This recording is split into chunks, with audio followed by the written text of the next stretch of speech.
From Working Title Headquarters in Baltimore, Maryland, it's ITRS with Jordan BDJ Taylor. Tonight's guest, recording artist and pop star, naetheking. And rapper and entrepreneur, TonyNextToBlow. And now for the host of ITRS, BDJ.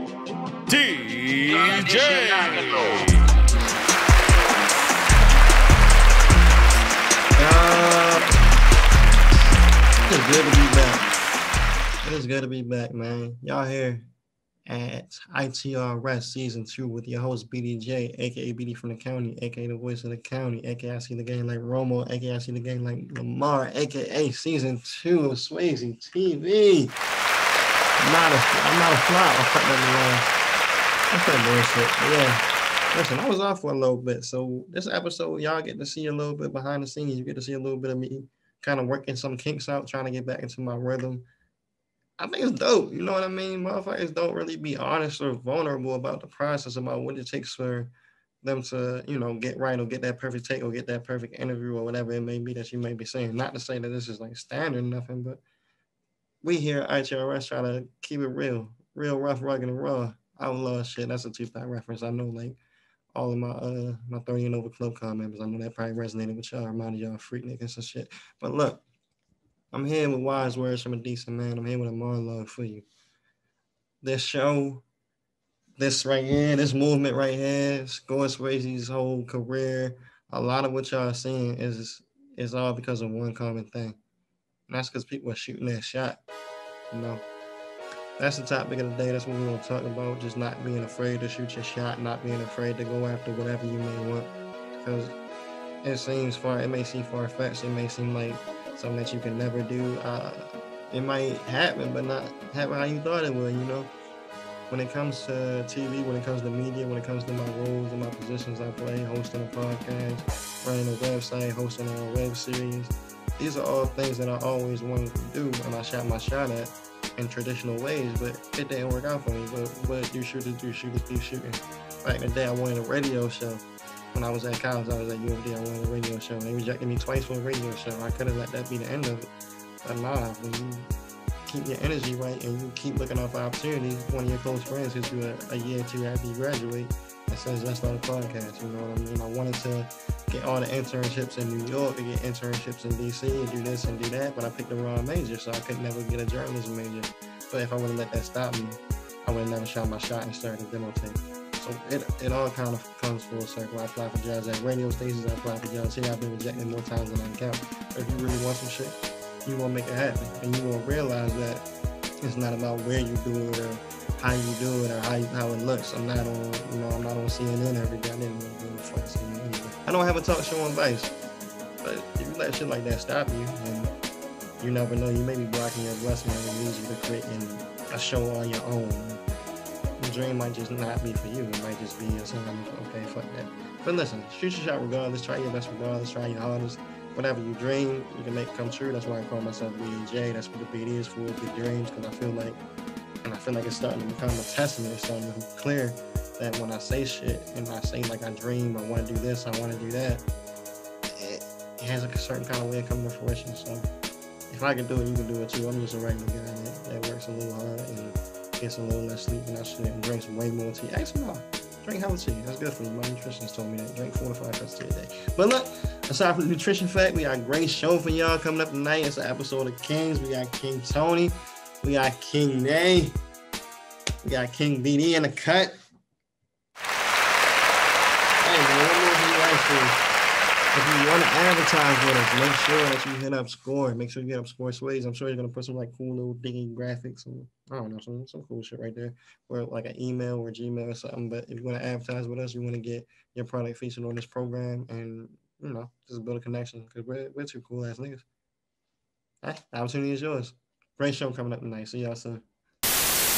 Yo, Score, Benjamin Banger, Tom here, congratulating you personally. I understand that you guys just finished an album called Telepathy Club, and it was inspired by Toonami and Mob Psycho 100, and looking forward to seeing what you guys have created.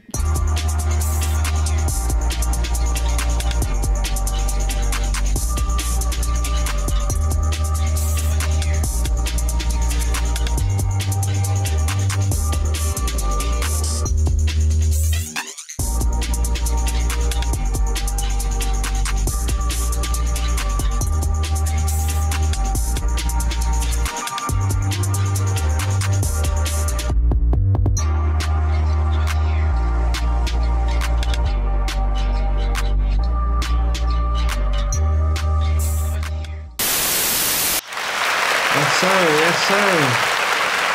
Today, we have the good brother, naetheking. I'm going to unmute him so that he can speak his piece. Oh, I forgot to unmute him. No, he good. Hey, what you the king of? What'd you say? What are you the king of? I ain't, bro. That was just like, honestly, that was the first rap name that I had. I don't even go by that one. It's just Nay now. But when I got back in the day, like it wasn't a lot of like Twitter handles, IG handles you get with just Nay, just 3 letters for real. So I was just like, I'll do that. And then when I was like younger, like when I was like in high school or whatever, like this is when like King Los and shit was popping like that. So it was like naetheking was really like some like that was like it was cool back then. Now there's just nothing to change it to, like Nay what. So no, you know what happened? That's what happened. It switched from being the king to King Boom. Yeah. That's the shit now. Because ironically enough, on this episode, we also have King Tony. That's hilarious. The first like 3 versions of my name were all had King in them. Like I think I had like I probably have like some like old SoundClouds, like shit like that from when I was like in high school, just making shit in my room for real. And like all of that like has like the King on it and stuff like that. But when it got like 2019, 2020, it was a lot of people going by King for it. And it wasn't no significance to me. So I just kind of just like I just go by Nay, like that's enough. It was some parsley. Yeah, it was spice, but I didn't really think I really needed the spice like that. Because then somebody asked me about it, like just now, I really wouldn't have had no real answer. Really like pressing, I'm like, shit, I don't know, king of myself, I guess. Like, so look, let's go back to them high school days, though. You know, every episode we get an origin story. Mm-hmm. Give me yours. So back in the day, like my man's, he used to he was the first one to get a car. He like a year older than me. He'd been friends since like we was like in the womb for us. So he got a car, and it was like I don't even know what he used to drive, but it was some trash shit. His name Paul. Shout out to him. But he on the Paul with the trash ass car. Back in the G. And so we went to like elementary school together. And when we left that elementary school, we went to a place called St. William, New York, which is like this private. It was a private Christian school, but it was all black. It was like one of the only all black private schools. It was hella weird. It was confusing. But after I left that school, I started going to school in the city, and he went to Mount St. Joe. But we stayed cool. You went to Mount St. Joe? I went to Mount St. Joe. Yeah, Paul. Paul, you like him? Yeah. Yeah. Shout out to Paul, man. Shout out to Paul, man. And so his whole friend group, because he went to Mount St. Joe, lived out like Ellicott City. Like all of them lived way out the way. But like if like we were hanging out, they were cool people for real. So I used to like go with them, and we would take that bop, like that 30-45 minute bop out to Ellicott City, like maybe like 3-4 p.m. And then we like go out there, we like smoke, we like hotbox his car and shit like that. And then we'll come back at the night. And so whenever we used to like get high shit in his car, you know, he was just hyping shit to have an aux cord, all that shit that you really be hyped about when you first get a car. Like, we got these not so loud ass speakers that we playing off of and shit. Really thinking we running some shit. We like there's nothing really happening out Ellicott City, so we can really do whatever. So we just fucking around. Every time we get high, he'd be like, "Yo, let's rap," and I'd be like, "Yo, what are you talking about?" Like. Niggas is not trying to rap right now. Always like, a nigga trying to have a cipher. Yo, he always try to have a cipher, but I'd agree to it. And he used to like take these little like videos on his phone of the ciphers and shit. And then like I think like a couple times I was just geeked as shit, but I was really spazzing. Like I don't even remember what I said on that of the old ones, but I used to spaz and he would like send them in like our group chat the next day, and we look at them and we talking about it or whatever. And then from there, like they was like, yo, like you should really try writing raps for real. And I was like, I don't know. Like I really liked music. I really studied music up to that point. I had grown up on like Linkin Park and Green Day like that, like back in the day. And then I started like listening to rap, and the first shit that really got me into rap was like Wayne. Like once I stopped getting like listening to the radio, like when I really started listening to like my own music, like I got into Wayne. And then my dad, he's from Atlanta, so I worked like backwards. And I started going to Andre 3000 and just kind of started going all over the place. And so when I was in high school and I would be looking at the videos in class when I'd be bored or whatever, I just like take some of the lines and I just start finishing them. And like I didn't know how to count bars, nothing like that. Like I played the drums like in middle school and stuff like that, but I didn't know like that much or remember that much about music. But I liked rap and I really liked music. It was always in my ears all the time. So I just tried finishing the bars. And after a while, like it just got addictive. I couldn't stop doing it. Like it was just every day. It was the same class. I'd be bored all the time and be in there just writing bars, writing songs. And then I got like this, like, I was like maybe like 16. I bought this cheap ass mic. I don't even remember what it was called, but that shit was like maybe like $30. And I got it, and I got my garage band, and I just got in there and I just started like playing with stuff. I would get beats off YouTube, the whole nine. And I really just started making stuff, and I like play it for them. And they'd be like, "Oh, this is like really hard. Like you should really do something with this." And so that's kind of like what started me for real. Yeah. So now you call yourself a pop star. yeah. So that's a lot of, I'm not gonna lie, that's a lot of influence from good, being around Good Boy and K Woods to really do that to you, I think. Just in general, like, because like, but what kind of happened with that was that I went to after high school, I graduated from City and I went to college and at Wake Forest in North Carolina. I had a scholarship to go to school out there. And I was like real excited because like when you grow up in Baltimore, I'm pretty sure you had the same feelings. Like you live here for so long, you really ready to just go see some shit that's not Baltimore. Bro, actually, like, you ready to go. I had that shit back in the G when my people was like, nah, we about to take your ass somewhere. Like you gotta see some more shit. Right. And I like traveled a lot, but I never like lived nowhere else. And when you're from Baltimore and you see everywhere else, and then you come back, you like, damn, it's a lot of cool shit going on everywhere else. And you like, we're really not doing shit here. Like we kind of like, whatever. And then I went to North Carolina. I lived there for 3 years. I didn't really come home that like that unless it was like holidays and stuff like that. But even certain breaks, I was really staying in North Carolina because I wanted to like experience my own independence, you want to learn the culture, be in a completely different state. I want to like really be an adult type shit as close as I could get. Like I had my own apartment out there, all that. And so after like Corona and stuff started, I was like, Wake Forest is in Winston-Salem, North Carolina, which is not Baltimore at all. It is a small city that is literally just like everybody cousins. Like it's like pretty black, but like everybody cousins. It's like real small, lots of forests and all that. And it was cool for a while, but when Corona happened, like everything shut down. Like if stuff was dry here when it shut down, imagine being in a place where it's already nothing to do. Like it was really boring. And so for the first like couple months, it was cool for real because like it was just me and a couple of my peoples that just stayed there because we had our places or whatever. And we was just chilling. We'd be in the crib every day, smoking, playing video games, whatever, just, going to online class, bullshit. And like that really wasn't nothing. So we really just be like, we'd be in class, like in the crib chilling, just like on mute, like just in a Zoom call. It was always meant to be. Yeah, it had its days where it was really hitting for real. Then we like after a while, just like more people started to leave, go home and shit like that. And I was really there. And it was just nothing happening. I wasn't writing up music. I wasn't touching like nothing. It was just nothing was inspiring me or like making me want to like make nothing because there was nothing going on. So I came home, and me and Quan had been friends for a brick. K-Dot Woods. He had been like we had a mutual friend named Everett that had linked us up a couple of years ago, and we had like gone back and forth on Twitter and shit like that about like, oh, we should make a song together, stuff like that. Texted a couple of times, and then so when I came back, he was like the first person that I linked with, maybe like July, August, and then we like just hung out for a bit, and then he was like, you should come to my recording session with Good Boy when he was making Grandma's Death, and I was like, yeah, sure, I'll come or whatever. And so we drive there, we go to the session maybe on like a Sunday, and we walk in, and I meet Good Boy for the first time, and I heard his beats. Like Quan had like talked to me about him before, like we had texted about him. He had sent me a couple of his beats or whatever, so I already knew that I liked his beats or whatever, and I was gonna see if I could do a couple songs with him for real, and just like just get a couple beats from him. And so we met, and immediately like we were like all just like mad cool, like it was just mad laughs, like we were just really chilling for real. And then Good Boy and Quan were working on some stuff, and they were like, yo, like, you want to slide on a track with her? I was like, of course.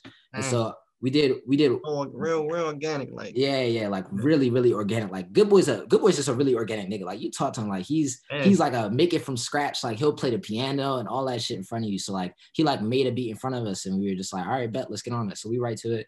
We made the song, and they were working on a project together at the time. And he was like, oh, we should put this on this project. We'll substitute it for this song, whatever. We were like, cool. So we still chilling. We made like 2 more songs that day, and we just started making them. We like, this is like not really a feature type of thing. Like this is really like, we really have like a sound that's like a unit that like we didn't even think of. Like we just came in there, we were just like, let's make pop music and let's just see what happens. And we really just started to pump them out. Like it felt like really organic, and it felt like it was something that was just like really meant to be type shit. So we just started making a bunch of music together. We probably meet like every Sunday and be in the studio for like 10 hours, like just Damn. chilling, smoking, making music. Like this tells you what in there, and we pop out like 10 songs, and like niggas are like coming in back and forth, you know, like a couple people, like, you know, Apollo, Outlandish, all of them, and they just kind of pop in, pop out and stuff. And it was just a lot of creativity in the room. And that was like exactly what I needed coming back from like a place with no inspiration.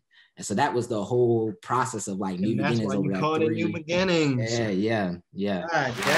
It's all about my transition back then, my whole story coming back home, and like all the stuff that I experienced, like stuff like street lights, like driving around the city, really seeing a whole different, like more city atmosphere compared to I was before. And if you see, shout out to Reem on the cover art, everybody know his body. He's crazy talented.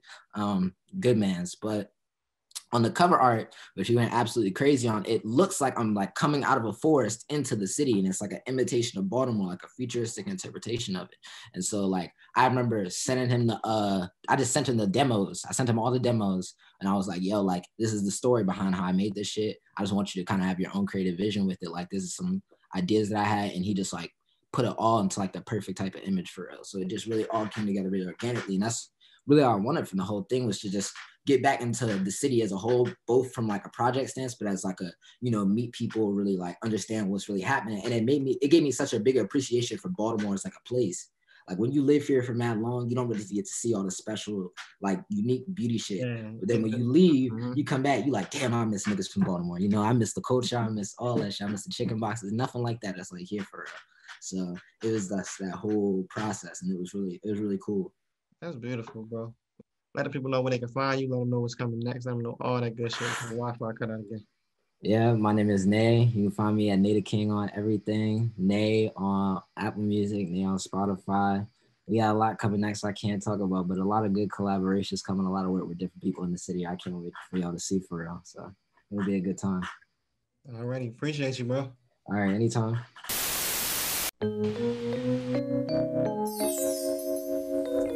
What up? Sean Ski in the place to be. Yeah, this is Sean Ski in the place to be. What up? Sean Ski in the place to be. What up? Sean Ski in the place to be.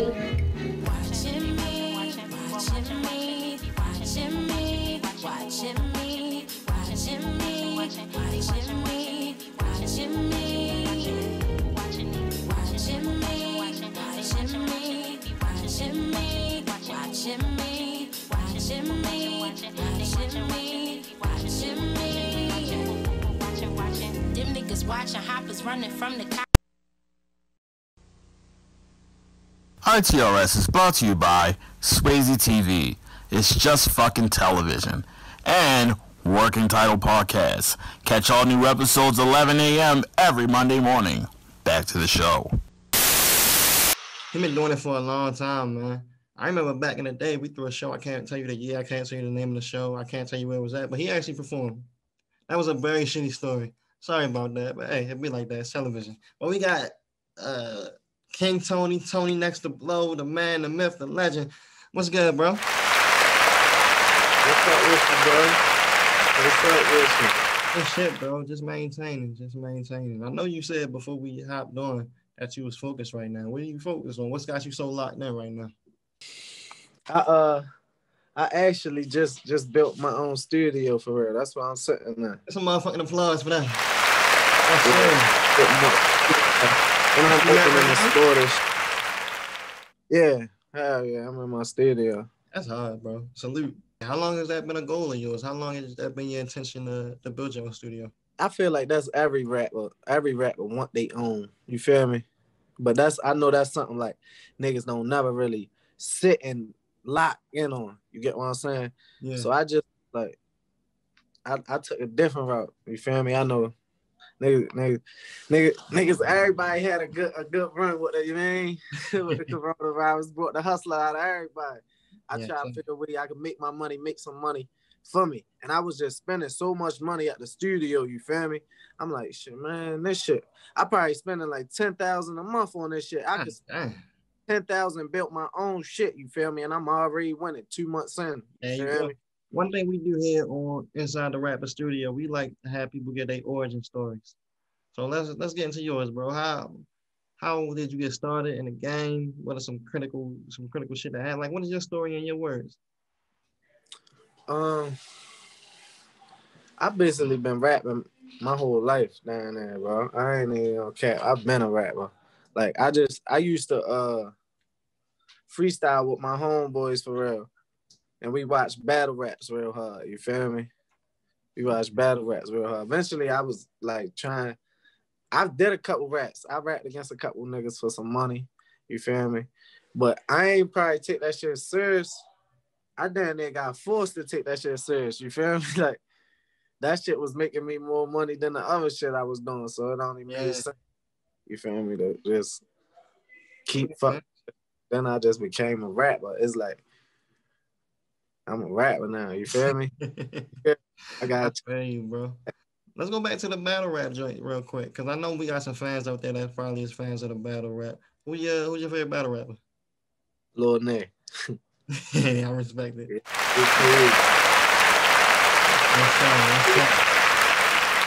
But I mean, let's do some other new shit. There's some shit I never did before. We're going to see how it go. Fuck it. We here now. We're going to play a game I want to call Scenario, right? I'm going to give you a scenario, and you tell me which one of your songs we're going to play during that moment and why. So the first one is you just got off work.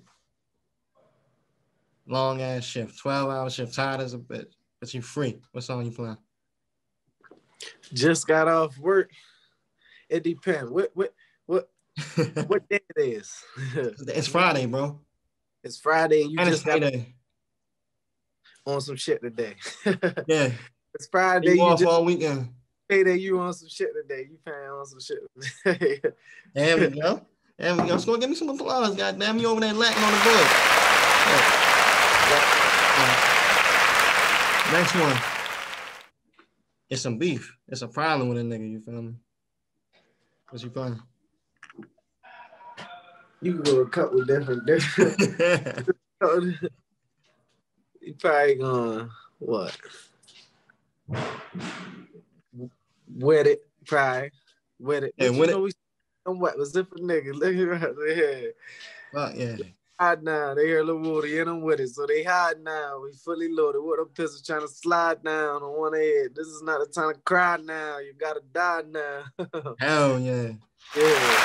And we got the motherfucking performance, man. Only on this program, only on this show, and you won't get a level of content this high, a quality. What I say? I said it wrong. Fuck, y'all know what I meant. We here now. It's live. We wasn't taking it. All right, last one, bro. The scenario is you ride with your shorty. Home. You say which one? Home, pride. Go ahead, the applause. Go over there, bust my leg. They're not the record shit, bro. Not the record shit. This is a crazy show. Already. We do this shit, bro. So you enjoying yourself, bro? Hell yeah. Yeah, bro. We like to keep shit light. We like to keep it fun. But I want to ask you on a serious note. You got a Don Q feature, bro. Yeah. That's monumental. That's major. How does one go about? I know it's a lot of artists that watch this program. How does one go about securing a feature from an artist from a different city that may have a little buzz or a little bit of profile to them? That shit, like, with me, it's like I don't really never force the relationship. I just go with whatever be natural for real. When I be meeting artists, you feel me? So when I had met Don Q, we had end up like developing a relationship with his manager. Whereas though I known Don Q for a minute. I went on tour. I went on a tour with A Boogie when he came here. We was backstage with him. His tour was here. I was backstage with them niggas in the locker room. So it was just like whenever I was ready for it, I came across the song. I'm like, man, this bitch crazy. You feel me? We been knew that song was hard before the feature. I'm like, man, that bitch crazy. We went up New York. What we hit went up New York? I think we hit. His manager had invited us up there for his birthday. We ended up chopping it up with him. I'm like, shit, man, next time I come up here, man, set up a studio for me, you feel me? Me and Don Q gonna go to the studio. I got something for him. And then I came back up there. He went crazy. He recorded that bitch right in front of us too. I got the video for it. I never even dropped the video yet. I shot the video. What you waiting on? 4 o'clock in the morning. I shot the video 4 o'clock in the morning in New York that night. Nigga. When we left the studio. Oh yeah, send it to us. We can put it in the interview. We can splice it in like right there. You feel? We gonna keep that part out the record. They don't need to hear that part. But yeah, bro. Yeah, that's crazy. That's a crazy story right there. Funny as shit, bro. Funny as shit. So that was an inspirational story. It was a dope interview, a dope little chat. I want to know what's next. What you got on your agenda for 2021 and beyond, bro? Well, basically, like I always be going like long without dropping music for real. So I'm ready to see what it's like when I just go crazy. I'm looking to drop like 5 tapes this year. Hell yeah. You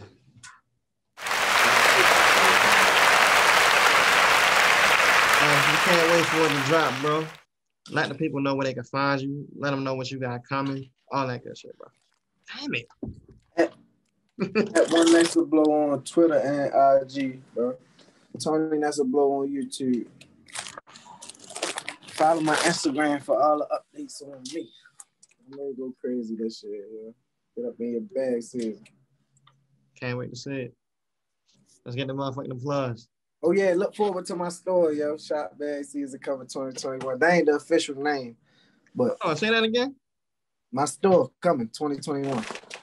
You can't just throw that in there at the end. That's something we gotta speak on during the interview. Tell us real quick about the store. Yeah, I'm opening a store for all the bag season apparel. I had a website for real, but that shit be like, I know people, everybody don't be fucking with, you feel me? Yeah. So I'm opening a store for all bad season apparel, all my mixtape gear, from everything that I dropped for real. Shit, what's that process like of going from dropping music to having a whole store? Oh man, I'm gonna say it costs to be the boss. That's the most. That's the best thing I can tell you. Nah, this shit crazy though, yo. It's definitely a process though. There's ups and downs in that shit for real. I ain't even open up yet. You feel me? So I'm still going through shit. I'm still experiencing. Might gotta call me back in like 3 months. I can tell you some more about it. Hey, we can do that. You gonna be about what? 3 mixtapes in by that time too. You got any advice for anybody that may be looking to branch off and start their own store or start? I don't know. You can start hustling, period. You got any advice for anybody looking to elevate their hustle? Best thing I could tell you is shit. If you want more, you gotta do more, yo. That's plain and simple. You feel me? People be just saying all the shit that they want and waking up doing the same shit every day. You feel me? Like, you want some more, you want to do some more. You want a lot, it take a lot. You gotta do a lot to get a lot. That's the best thing I ever tell you. I appreciate you, bro.